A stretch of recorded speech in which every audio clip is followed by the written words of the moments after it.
எல்லாருக்கும் வணக்கம். Today is a very auspicious டே. இன்னைக்கு தான் துர்கா பூஜை ஆரம்பிக்குது. ஸோ இந்த மாதிரி ஒரு ஆஸ்பீஷியஸ் நாளில் உங்கள் எல்லாருக்கும் சந்திக்கிறதுக்கு ரொம்ப சந்தோஷமாக இருக்கேன். இறுதி முயற்சி. It's a great team work. We had a very beautiful experience in this movie. And ரொம்ப நல்லா இருந்திருக்கு. ரொம்ப சப்போர்ட்டிவாக இருந்திருக்காங்க எல்லாரும். அண்ட் நம்ம எல்லாரும் சேர்ந்து என்ஜாய் பண்ணி இந்த படத்துக்கு ஒர்க் பண்ணியிருக்கோம். Thank you director sir for giving me this opportunity and என் மேலே நம்பிக்கை வைக்கிறதுக்கு that I can portray this Vani character the way you want it. Thank you so much sir. And Ranjith sir பற்றி பேசணுன்னா he is an amazing actor. So அவங்க கூட work பண்ணும்போது ரொம்ப கம்ஃபர்டபுளாக அண்ட் ஸ்மூத்தாக இருந்துச்சு. ஸோ சில சமயத்தில் எனக்கு சில டைலாக் சொல்லி கொடுத்துருக்காங்க. ஸோ ரொம்ப சப்போர்ட்டிவாக ஹெல்ப்ஃபுல்லாக இருந்திருக்காங்க. Thank you so much sir. And music பற்றி பேசணும். கண்டிப்பாக Sunil sir has given very catchy music இந்த படத்தோட. ஸோ ரொம்ப இன்ட்ரெஸ்டிங்காக இருக்குது. ஒரு பிஜிஎம் இருக்கட்டும், ஒரு பாட்டு இருக்கட்டும், அண்ட் ஒவ்வொரு சீனில் ரொம்ப நல்லா மியூசிக் கொடுத்துருக்காங்க. So it's really interesting. Thank you so much sir. And சூரியகாந்தி சார் ரொம்ப நல்லா அழகான ஃபேம் காட்டியிருக்காங்க. எனக்கு ரொம்ப அழகான காமிருக்காங்க படத்துக்கு. So I think is not here. ரொம்ப நன்றி சார். அண்ட் என்டையர் டீம் ரொம்ப ரொம்ப சப்போர்ட்டிவாக இருந்திருக்காங்க. ரொம்ப என்ஜாய் பண்ணி இந்த படத்தோடைய ஒர்க் பண்ணியிருக்கோம். And last but not the least, October 10 இந்த படம் ரிலீஸ் ஆக போகிற தியேட்டரில். கண்டிப்பாக இந்த படம் தியேட்டரில் எக்ஸ்பீரியன்ஸ் பண்ணணும். நீங்கள் எல்லோரும் தியேட்டரில் போய் பாருங்கள். அண்ட் இந்த படத்துக்கு show some love, support and blessings towards us. And thank you once again all the presentable media for giving your such a valuable time to us. Thank you so much. Romba romba nandri. Thank you. அவையில் கூடியிருக்கிற பெரியோர்களுக்கும் எனது பணிவான வணக்கங்களை தெரிவித்துக் கொள்கிறேன். இந்த படம் எனக்கு கிடைச்சது ஒரு அற்புதமான ஒரு விஷயம். ஒன்றை தொட்டு ஒரு நல்லது நடந்தால் அதை தொட்டு அடுத்த நல்லது நடக்கும் அப்படின்னு சொல்லுவாங்க. நான் வந்து 2007 பாடல் எழுத ஆரம்பித்தேன். என்னுடைய முதல் பாடல் வந்து ரஹ்மான் சாருக்கு ஒன் லவ் அப்படின்ற ஒரு ஆல்பம்க்கு எழுதியிருந்தேன். அடுத்து ஜோதா அக்பரில் வரக்கூடிய ஹ்வாஜா இந்தன் ஹ்வாஜான்ற பாட்டுடைய தமிழ் எழுதியிருந்தேன். அதுக்கப்புறம் ஒரு நீண்ட இடைவெளி எடுத்துக்கிட்டேன். ஏன்னா நான் வந்து ஆசிரியர் பணியில் இருந்தேன். இன்னொரு காரணம் என்னென்னா, கமர்ஷியல் பாடல்கள் எழுதுறதுல எனக்கு அவ்வளோ விருப்பம் இல்லை. அதனால் ரொம்ப விலகியே இருந்தேன் சினி ஃபீல்டை விட்டு. வெகு காலங்கள் கழித்து என்னுடைய மாணவன் மூலமாக எனக்கு எஃப்ஐஆர்ன்ற ஒரு படம் கிடச்சிது. விஷ்ணு விஷால் அவருடைய படம். அதில் வந்து 2 பாடல்கள் எழுதியிருந்தேன். அந்த பாடலை கேட்ட இயக்குனர் அமுதேஸ்வர் அப்படின்றவர் இன்றைக்கி வரைக்கும் நான் அவரை நேரில் பார்க்கல. இன்றைக்கி இந்த நிகழ்வுக்கு வருவார்னு எதிர்பார்த்துருந்தேன். பார்த்துருந்தா அவருக்கு ஒரு நன்றி சொல்லணும்னு நினச்சிருந்தேன். அவர் வந்து அந்த பாடலை கேட்டுட்டு டைரக்டர் இந்த படத்தோட இறுதி முயற்சியுடைய டைரக்டர் வெங்கட்ஜனா சாருக்கு ரெஃபர் பண்ணியிருக்கிறாங்க. அப்படி தான் அந்த வாய்ப்பு எனக்கு கிடச்சிது. முதல்ல வந்து அவங்கள மீட் பண்ணும்போது கதையை சொன்னாங்க. கதை வந்து ஒரு முக்கியமான சமூக பிரச்சனையை எடுத்து கையாண்டிருக்கிறோம் அப்படின்னு சொல்லும்போதே இதாக இருந்தது. எனக்கு இன்னொரு சுதந்திரம் என்னென்னா, பாட்டை எழுதிட்டு மெட்டு அமைக்கலாம் அப்படின்னு சொன்னாங்க. சரின்னு சொல்லி முதல்ல ஒரு பாடல் தான் முடிவு பண்ணியிருந்தாங்க. அந்த பாடல் வந்து எழுதியிருந்தேன். அது இன்றைக்கி ஸ்க்ரீன் ஆகலை. அது படம் வரும்போது பாருங்கள். அதுவும் இன்னொரு ஆழமான ஒரு வலியை சொல்லக்கூடிய பாடல். வலியிலேருந்து ஒரு வழியையும் சொல்லக்கூடிய பாடல் அது. அது வரும்போது உங்களுக்கு ரொம்ப பிடிக்கும். கதையோட்டத்தோடு போகக்கூடிய பாடல் தான். அடுத்ததாக வந்து வெகு நாட்கள் கழித்து மறுபடியும் இந்த பாடலுக்கு இந்த சூழல் ஒன்று இருக்குது, இந்த சூழலுக்கு ஒரு பாட்டு வேணும் அப்படின்னாங்க. இதுவும் மாண்டாஜ் சாங் தான் அப்படின்னு சொல்லும்போது இதுவும் எழுதிட்டு தான் மெட்டு அமைச்சாங்க. சுனில் தாசர் பற்றி சொல்லி ஆகணும். இந்த பாட்டிலோடைய மெலடி கேட்டிருப்பீங்க. இந்த மெலடி வந்து எங்கேயுமே வார்த்தைகள் வந்து அடுத்தவாறு எனக்கு இதுக்கு ஒரு ஆப்ஷன் கொடுங்கன்னு அவர் கேட்கவே இல்லை. கொடுத்த லிரிக்ஸுக்கு அழகாக ஒரு மீட்ரு பண்ணி அது மெலடியாகவும் ரொம்ப அருமையாக சோல்ஃபுல்லாக பண்ணியிருந்தார். கோரஸ்லாம் சரியான இடங்களில் சேர்த்துருந்தார். இப்படி இந்த பாடல் வந்தது. இதில் வந்து இந்த உயிர் கூட்டில் சிறை கதவை யார் தைத்ததோ அப்படின்ற வரிகள்லாம் வந்து அந்த கதைக்குள்ளே இருந்து தான் எடுத்தது. அந்த கதையில் எவ்வளோ எமோஷன்ஸ் ப்ளே ஆகிருக்கு.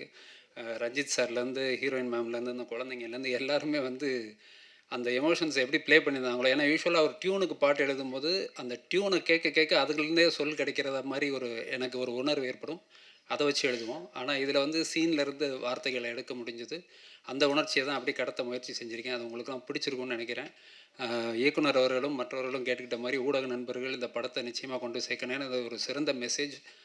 ஒவ்வொரு மனிதனும் எழுந்து நிற்க வேண்டிய சூழலுக்கு வரும்போது இந்த படம் நிச்சயமாக ஒரு பாடமாக இருக்கும்னு நினைக்கிறேன்.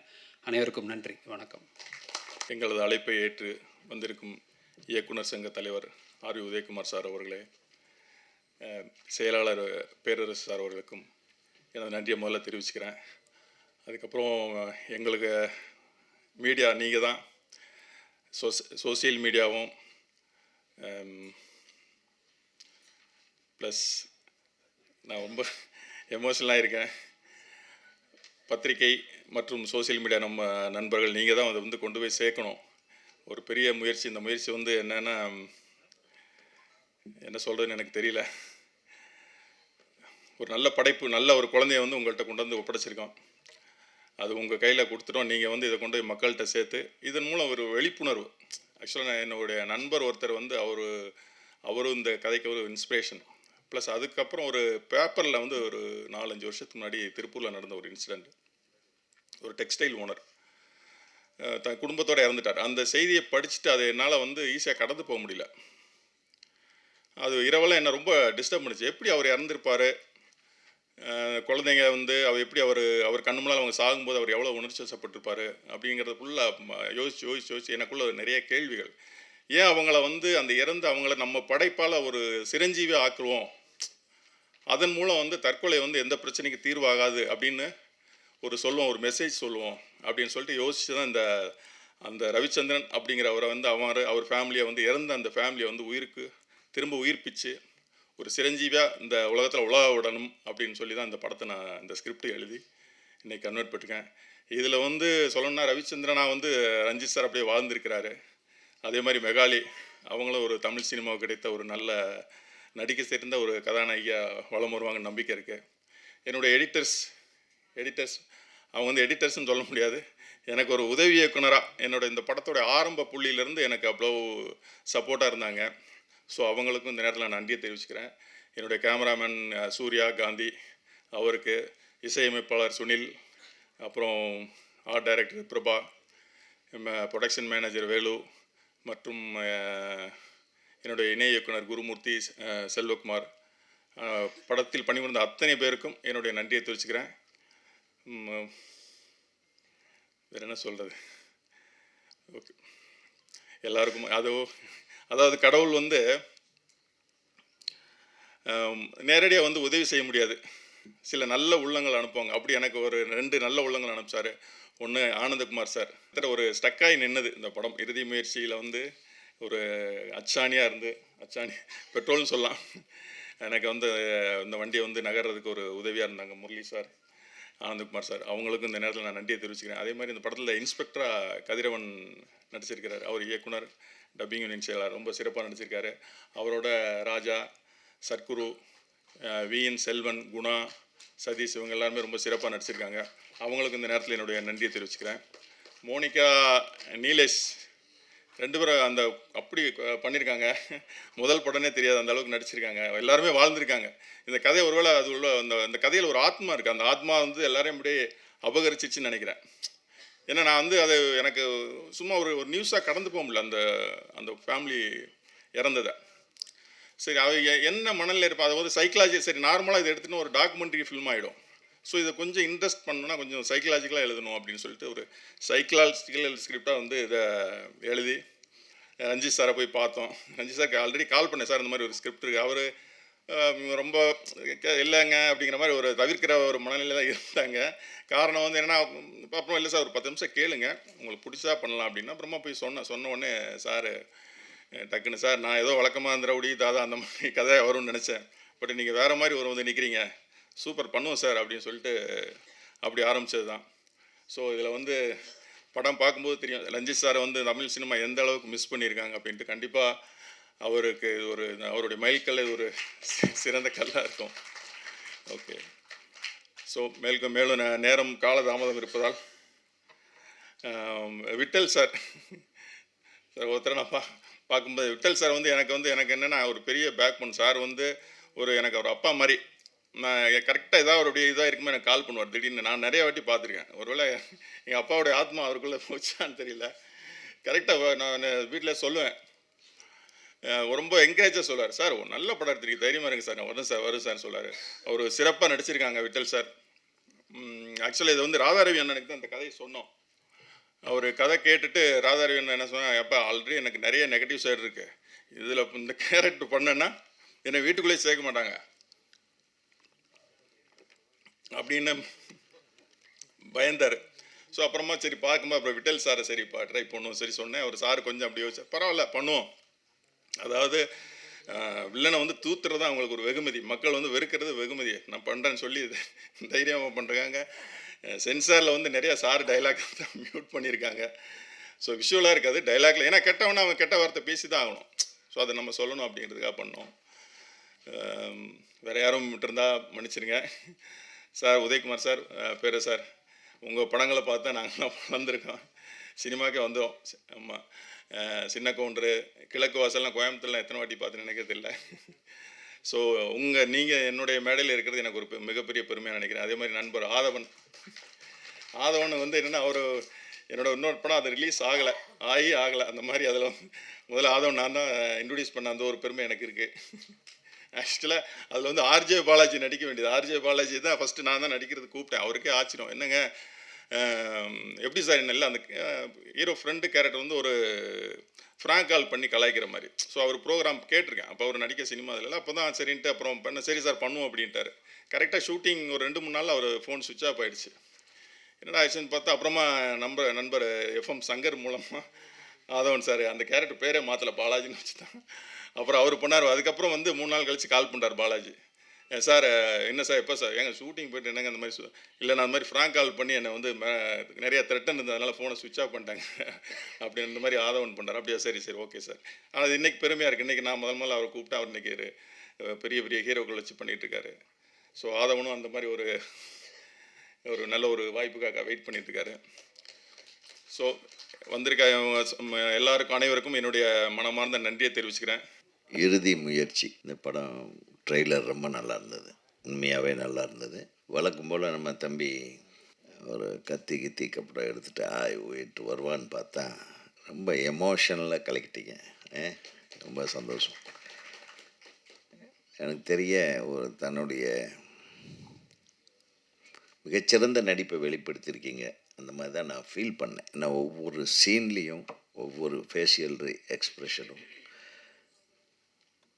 ஒரு வித்தியாசமாக இருந்தது. உங்களுக்கு இதுவரையிலும் பார்க்காத ஒரு முகத்தை, அதை கதையை நல்லா உள்வாங்கியிருக்கீங்கன்னு நினைக்கிறேன். அதை மீறி எதுவும் பண்ணிட வேண்டாம். டைரக்டர் தம்பிக்கு நம்ம எப்போ ஒரு கதை வந்து நம்ம வந்து ஆழமாக உணர்ந்து அதுக்கு வந்து நம்ம டெடிகேட் பண்ணுறோமோ அப்போ வந்து அந்த இயக்குனர் என்ன எதிர்பார்க்குறாரோ அதுக்குள்ளேயே இருந்து நடிப்பாங்க. அதை வந்து மிகச்சில நடிகர்கள் தான் அந்த மாதிரி செய்ய முடியும். நான் பல படங்கள் எடுத்திருக்கேன்.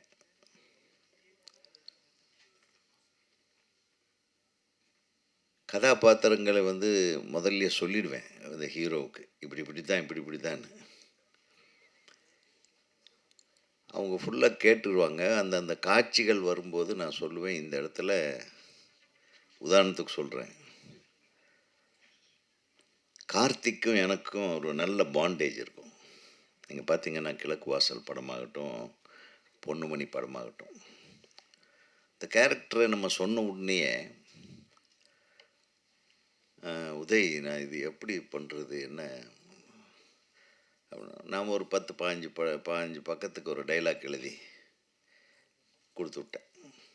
என்ன இவ்வளோ பெரிய டைலாகு, நான் எப்படி டைலாக் ஃபுல்லாக மனப்பாடம் பண்ணிங்க. இது என்னென்ன எக்ஸ்ப்ரெஸ் பண்ணணுமோ அது கண்டினியூஸாக நீ கொடுக்கணும். என்ன பண்ண போகிறீங்க, ஐயோ ஒரே ஷாட்டில் எடுக்க போகிறேன். மாமன் செத்து உட்காந்துருப்பான், மாமன் செத்தது அவனுக்கு தெரியாது. இவன் கல்யாணம் பண்ணிக்க போகிற பொண்ணு ப்ரெக்னெண்ட்டாக இருப்பா. அதை கேட்டவுடனே மாமன் செத்து போயிடுவான், மாமனோட பொண்ணு. மாமன் செத்து படுத்திருக்கான்னு தெரியாது, மாமன் எது சொல்கிறானோ அதுதான் செய்வான் இவன். பொண்ணு வந்து இப்படி ஆகிருக்கு, எனக்கு அந்த பொண்ணு கல்யாணம்னு பத்திரிக்கை அடித்து ஊரெல்லாம் அழைச்சிருக்கோம். மாமா இப்போ என்ன மாமா பண்ணுறதுன்னு போய் மாமன்கிட்ட கேட்குறேன். ஏன்னா மாமன் எது சொன்னாலும் அதுதான் செய்வான், அது தவிர அவனுக்கு செல்ஃபாக திங்க் பண்ணக்கூடிய கேரக்டர் இல்லை. ஆனால் மாமன் செத்துருக்கான். மாமன் செத்து உடனே அவன் வந்து ஐயோ மாமா செத்துட்டியே அப்படின்லாம் அழலை. யோ எங்கேயா போன நீ, ஏதோ சொல்லிட்டு போ. நான் என்னென்ன வாழ்க்கையில் என்னென்ன செய்யணும்னு அத்தனையும் நீ சொல்லி தான் நான் செஞ்சுருக்கிறேன். இப்போ உன் பொண்ணுக்கு இப்படி ஆச்சுன்னு உடனே செத்து போயிட்டியே, நானும் செத்து போயிட்டுமா, நான் விட்டுற முடியுமா உன் பொண்ணை அப்படின்ற எமோஷனில் இருந்து ஆரம்பிக்கும். ஒரு 15 பக்கம் டைலாக் கையை கொடுத்துட்டு ஃபுல்லாக மனப்பாடம் பண்ணி அப்படி இப்படி இப்படி இப்படி நான் காலையில் ஒரே ஒரு சிங்கிள் ஷாட்டில் எடுக்கிறதுக்கு நான் சொல்கிறேன். நான் எடுத்ததை தயவு பண்ணி, இது ஒரு இன்ட்ரெஸ்டிங்கான விஷயம். டாலி போடுறோம், ஹேண்ட் ஹெல்டில் இருக்குது, அதுலேயே ட்ராக் அண்ட் ட்ராலி இருக்குது, எல்லாம் ஒரே கேமராவில் ஒரே ஷாட்டில். அவன் உள்ளே நுழையிறதுலேருந்து அவன் மாமா செத்துக்கு இருக்கிறத பார்த்ததுலேருந்து அவன் மாமா மேலே படுத்து கதறுவான், காலில் விழுந்து கதறுவான். இதெல்லாம் டைலாக்ஸ் எல்லாம் சுற்றி சுற்றி சுற்றி சுற்றி கேமரா வரும். கிட்டத்தட்ட 3.25 நிமிஷம் ஒரே ஷாட். அப்போல்லாம் உங்களுக்கு தெரியும், நானும் ரெடி ஃபில்ம் ரோலு உள்ளே இருக்கும். அதுக்குள்ளே எடுத்தால் தான் 3.5 நிமிஷத்தில் எடுக்க முடியும். காலையில் போனேன் 9:30 மணிக்கு. சிவகுமார் சார், கார்த்திக் சிவகுமார் சார்கிட்ட சொன்னேன், அண்ணே ஒரு 4 நிமிஷம் நீங்கள் மூச்சு விடாமல் டெட் பாடியை படுத்துருக்கணும். டேய் 4 நிமிஷம் உங்களால் முடியும்ண்ணே அப்படின்னு. சரிடா, அதாவது ஒரு யோகா பண்ணி பழக்கப்பட்டவர். அவர் போய் உட்காந்துட்டார் எங்கேயோ. அவர் ப்ராக்டிஸ் பண்ணுறாரு அந்த 4 நிமிஷத்துக்கு, ஏன்னா செத்த மாதிரியே இருக்கிறதுக்கு. கார்த்திக் ஆளை காணோம். வந்து நீங்கள் எப்படி ஷாட் எடுக்கிறீங்கன்னு நான் ஃபுல்லாக மூமெண்ட் மட்டும் சொல்லிட்டேன். அப்படியே கேமரா இப்படி வருது, இங்கே வர்ற இந்த இடத்துல இந்த எமோஷன் வரும், இந்த இடத்துல இந்த எமோஷன், இந்த இடத்துல நீ ஃப்ரீயாக நடிச்சுக்கோ, ஆனால் டைலாக் இதான்ட்டு ஒரு 15 பக்கத்துக்கு டைலாக் போட்டு பிரேக் விட்டேன். 10 மணிக்கு பிரேக் விட்டேன். அடுத்த ஷாட் நான் மத்தியானம் 2:30 மணிக்கு தான் எடுப்பேன்ட்டேன். எல்லாம் ஜாலியாக இருந்தானுங்க. கேமராமேன் நான் மட்டும்தான். இந்த கேமரா எங்கெங்கே போகுது. அன்றைக்கி எடுக்க வேண்டிய காட்சி ஒரே காட்சி தான். அது ஒரு ஃபுல் டே எடுக்க வேண்டிய சீன், நான் ஒரே ஷாட்டில் எடுக்கிறேன். அப்போது அந்த ஃபுல்லாக emotion okay I am ready அப்படின்ன உடனே அந்த டைலாக் பேப்பரை தூக்கி கிழிச்சு போட்டேன். அப்படின்னு நீ அந்த டைலாக் எல்லாம் மறந்துடு, உனக்கு என்ன ஞாபகம் இருக்கோ அதுக்கு எமோட் பண்ணுன்ட்டேன்.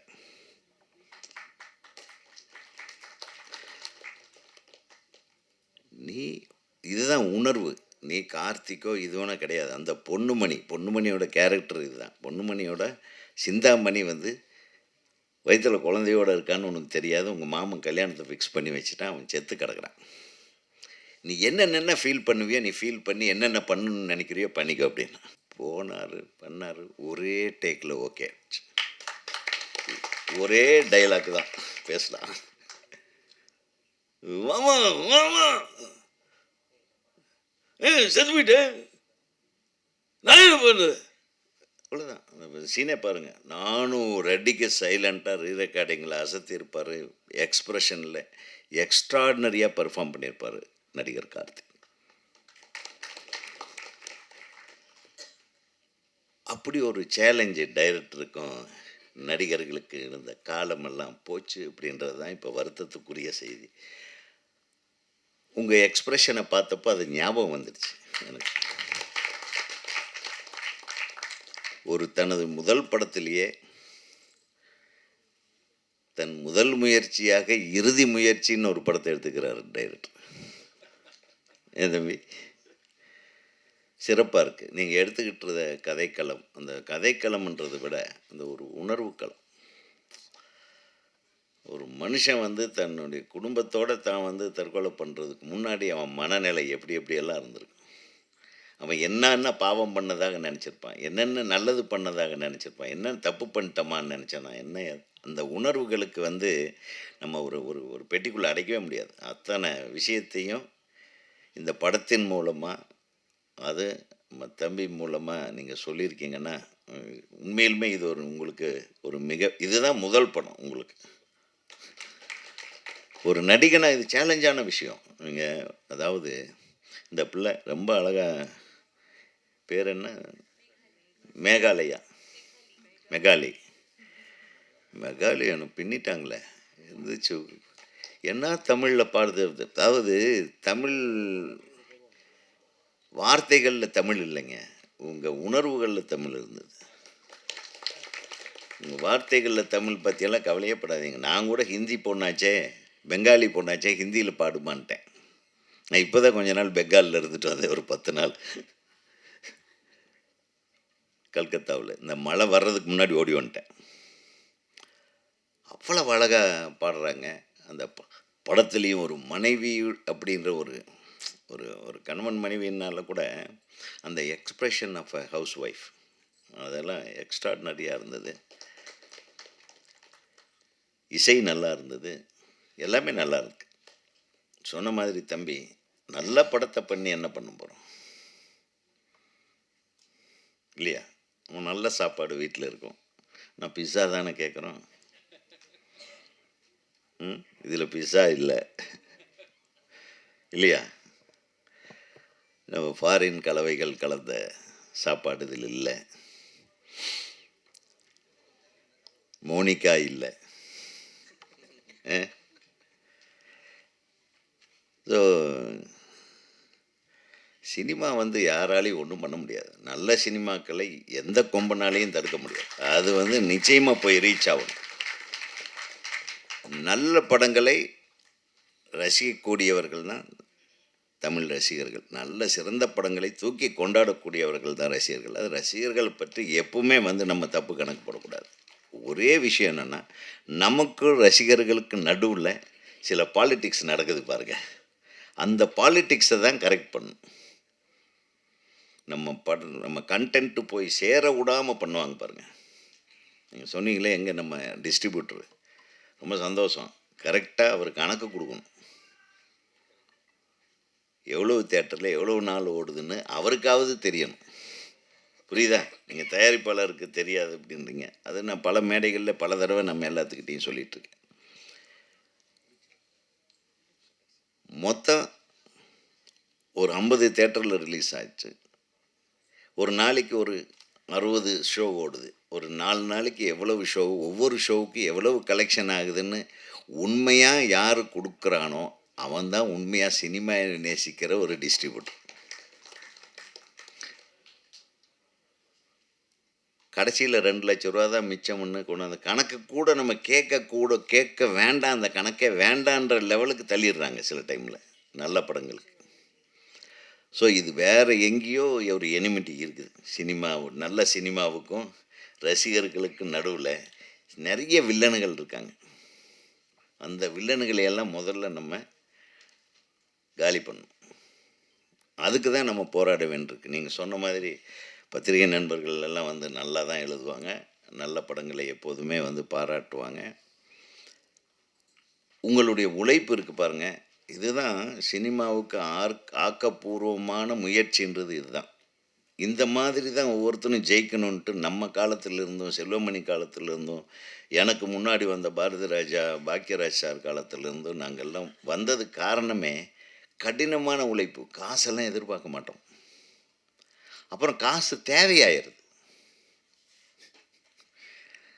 காசு இல்லாமல் ஒன்றும் பண்ண முடியாதே. காசும் தேவையாயிருது, வெற்றியும் தேவை. வெற்றி வரணும். வெற்றி இல்லைன்னா தான் நீங்கள் சொன்னீங்களே, இந்த ஏவிஎம் வாசல்லிருந்து இந்த தெருவழியெல்லாம் அந்த வெற்றிகளை எதிர்நோக்கி வாழ்க்கையே இழந்த எத்தனையோ பேர் இருக்காங்க. அவங்களுக்காக வந்து நீங்கள் நல்லா சொன்னீங்க. அது எமோஷ்னலாக இருந்துச்சு. அவங்கள கம்பேர் பண்ணும்போது இன்றைக்கி நம்மளும் சினிமாவில் இருக்கிறோம், சினிமா துறைக்காக பேசிகிட்டு இருக்கிறோம், சினிமா மேடையில் இருக்கிறோன்றதே நமக்கெல்லாம் ஒரு பெரிய விஷயம். இன்னும் இளைஞர்கள் இன்னும் ஒரு எனக்கு தெரிய ஒரு 40 வருஷமாக இன்னும் படம் முயற்சி பண்ணிகிட்டே இருக்கிற இளைஞர்கள் இருக்காங்க. 40 வருஷமாக என் கூட வந்த ஒருத்தன் இன்றைக்கும் வந்து கதை ரெடி பண்ணிகிட்ருக்கிறேன்றான். ஸோ சினிமா எவ்வளவு ஈர்ப்புள்ள ஒரு விஷயம் பாருங்கள். அந்த அளவுக்கு ஒரு பவர்ஃபுல் மீடியா. இதை சிதைக்காமல் நம்ம இந்த சினிமாவை காப்பாற்ற வேண்டியது ஒரு மிகப்பெரிய. நீங்கள் சொன்னீங்க, நம்மளை யார் கூப்பிட்டாலும் வந்துடுறோம் நாங்கள், சின்ன சினிமாக்காரங்க. ஏன்னா பெரிய சினிமாக்காரங்க கூப்பிடவே மாட்டாங்க. கவலையே படாதீங்க. இப்போ ரஜினி சார் ஃபங்க்ஷனுக்கு நம்மளையெல்லாம் கூப்பிடுவாங்களா? கமல் கூப்பிடுவாரா? சொல்லுங்கள், கூப்பிட மாட்டாங்க. பெரிய நடிகர்கள் படத்துக்கெல்லாம் நீங்களும் நானும் தேவையில்லை சார். அந்த படத்தில் நடிக்கிற 4 நடிகர்கள் அவங்கள வச்சுட்டு அதுக்கு ஒரு பெரிய இது பண்ணிவிட்டு ஒரு பெரிய இது பண்ணிட்டு அதையும் கமர்ஷியல் பண்ணி அதையும் விற்றுடுறாங்க. நமக்கு அந்த வியாபாரம் இருந்தால் கூட பரவாயில்லை. புரியுதா உங்களுக்கு?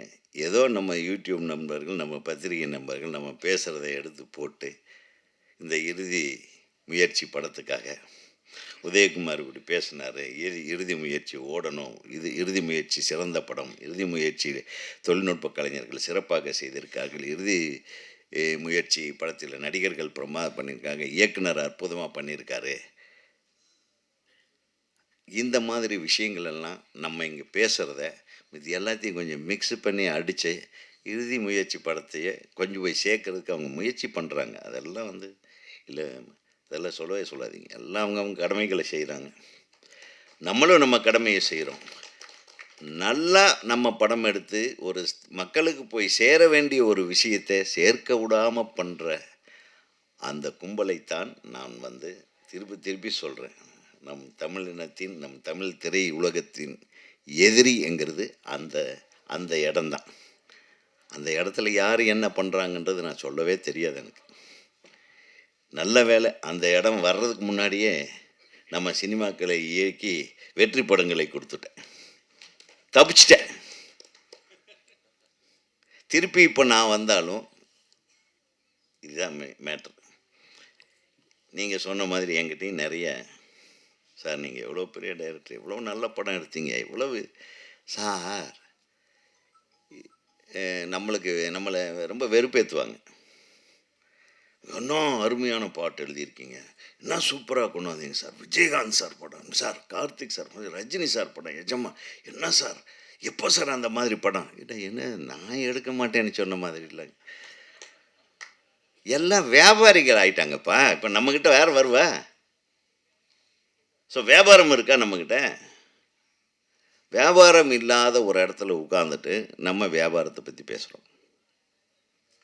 அதனால தான் நீ சொல்கிற தம்பி, வீட்டில் எல்லாம் ஓரளவுக்கு இந்த படத்தில் எல்லாம் இன்வெஸ்ட் பண்ணின்னா அது வந்தாலும் வரலைன்னாலும் உங்கள் குடும்பத்துக்கு ஒன்றும் பிரச்சனை இல்லைன்னு நான் கேட்பேன். நீ சொன்ன மாதிரி தான் நான் அது முதல்ல கேட்டுப்பேன். நீ இவ்வளோ இன்வெஸ்ட் பண்ணுறியா, அது போச்சுன்னு நினச்சிக்கோ, உனக்கு ஒன்றும் பிரச்சனை இருக்காதுல்ல அப்படின்னா சினிமா எடுக்கவா. எக்ஸ்ட்ரா பணம் இருந்தால் வா, இல்லைன்னா இந்த பக்கமே வராது. ஒன்ஸு நம்ம ஃபஸ்ட் காப்பி ரெடி பண்ணிட்டோம்னா இந்த ஃபஸ்ட் காப்பி தான் நம்ம சொத்து.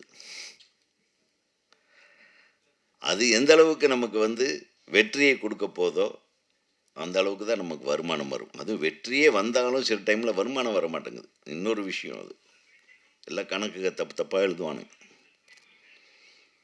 இந்த மேடையில் இருப்பவர்கள் மட்டுமல்ல, இவங்க மட்டுமல்ல, நம்ம திருத்த வேண்டிய ஆளுங்க நிறைய பேர் இருக்காங்க சாமி.